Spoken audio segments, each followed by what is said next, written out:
Now there was a man named Joseph, a member of the council, a good and upright man, who had not consented to their decision and action. He came from the Judean town of Arimathea, and he himself was waiting for the kingdom of God. Going to Pilate, he asked for Jesus' body. Then he took it down, wrapped it in linen cloth, and placed it in a tomb cut in the rock, one in which no one had yet been laid. It was Preparation Day, and the Sabbath was about to begin.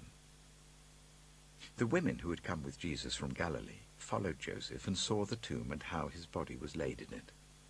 Then they went home and prepared spices and perfumes, but they rested on the Sabbath in obedience to the commandment.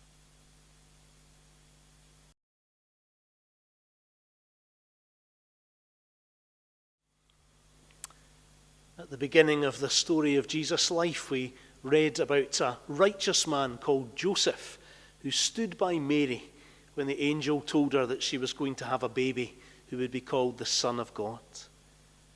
And now at the end of Jesus' life, we read about another good and upright man, also called Joseph, a man who risked his life and reputation by making all the arrangements for Jesus' burial. Matthew tells us that Joseph of Arimathea was a rich man who had become a disciple of Jesus.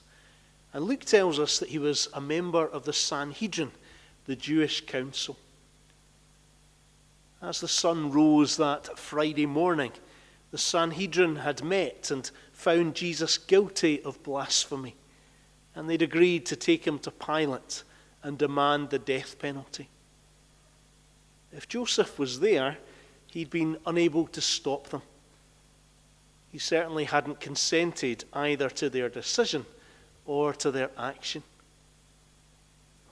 But now as the sun went down that same Friday, Joseph was determined to do all that he could for Jesus. And so bravely he approached Pilate to ask permission to take Jesus' body down from the cross. And acting quickly, because it would soon be the Sabbath, he took Jesus' broken and bloodied body.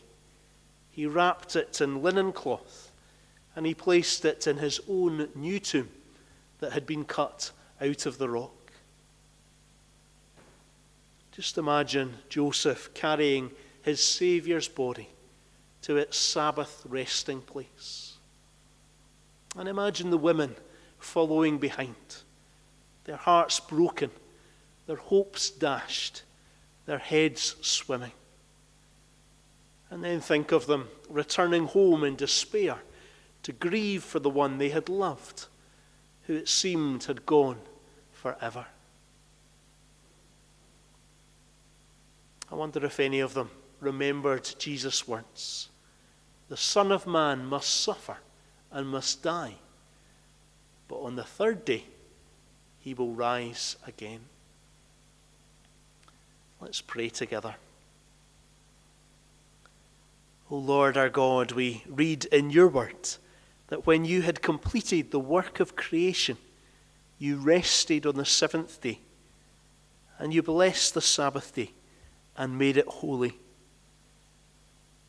And we read in the Gospels that when your Son had completed the work of redemption, his lifeless body was placed in the tomb, resting there for the Sabbath day, as all of creation held its breath, waiting for the day of resurrection. On this strangest of days, between the darkest day of grief and sorrow and the brightest day of joy and celebration, help us to take time to rest and to reflect, to look back and to remember all that Jesus went through for us, and not to rush on too quickly to the excitement of Easter Day. And as the women prepared spices and perfumes, let us prepare our hearts so that we are ready to welcome Jesus our Saviour, who suffered under Pontius Pilate, was crucified, died, and was buried. For we ask in his name. Amen.